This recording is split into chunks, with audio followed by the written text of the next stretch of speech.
Binigyan din ni Pangulong Ferdinand R. Marcos Jr. ang kahalagahan ng Capital Markets Efficiency Promotion Act na kanyang nilagdaan bilang bagong batas noong Mayo.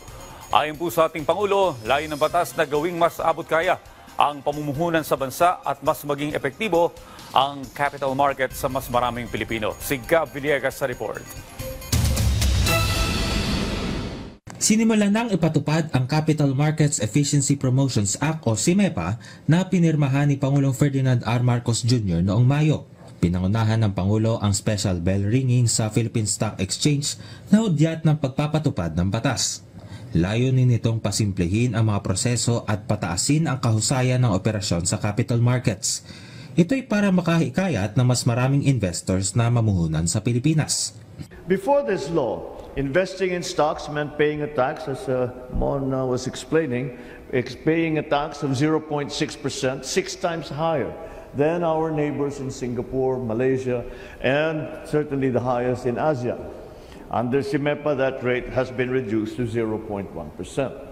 For a first-time investor buying a 10,000 peso worth of stock, this means paying 10 pesos in tax instead of 60. This will encourage more Filipinos to invest in our capital markets. Nilalaman din ng batas ay ang pagtanggal ng documentary stamp tax sa mutual funds at unit investment trust fund. Gayun din ang pagtatakda ng 20% final tax rate sa interest income ng mga mamumuhunan. Makikinabang din sa batas ang mga empleyado. May insentibo ang mga pribadong employer na tumutulong sa paghuhulog sa personal equity at retirement account o pera ng kanilang mga manggagawa, kung pantay o mas mataas pa ang kontribusyon ng kumpanya kumpara sa hulog ng kanilang empleyado, may karagdagang 50% tax deduction o bawas sa buwis ang kumpanya base sa aktwal na kontribusyong ibinigay nila. CMEPA removes certain exemptions to enhance fairness in our tax system. Government-owned or controlled corporations are now generally subject to the same passive income taxes as other institutions.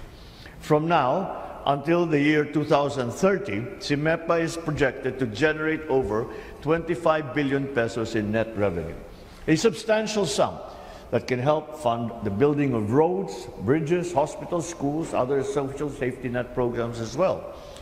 But beyond revenue, CMEPA reinforces confidence.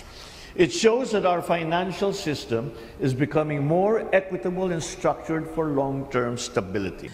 Nilinaw naman ng Pangulo na ang reformang ito ay hindi lang para sa mayayaman, mga profesional o mga stock trader, kundi para sa bawat Pilipinong nangangarap ng mas maayos na seguridad sa pananalapi. Pinalalakas din ng batas ang kakayanan ng maliliit na negosyante, mga young professional at mga OFW para sila ay mag-invest gamit ang pinaghirapan nilang pera para sa kanilang kinabukasan. Para sa bawat Pilipino, ito po ang layunin ng pamahalaan. Alisin ang mga balakid at palawakin ang mga oportunidad para sa ating pag-uunlad. Indeed, this act allows Filipinos to be true participants in our nation's economic growth. This law enhances our competitiveness in the ASEAN region and strengthens the foundation of a capital market that can thrive on the global stage. Gab Humilde Villegas para sa Pambansang TV sa Bagong Pilipinas.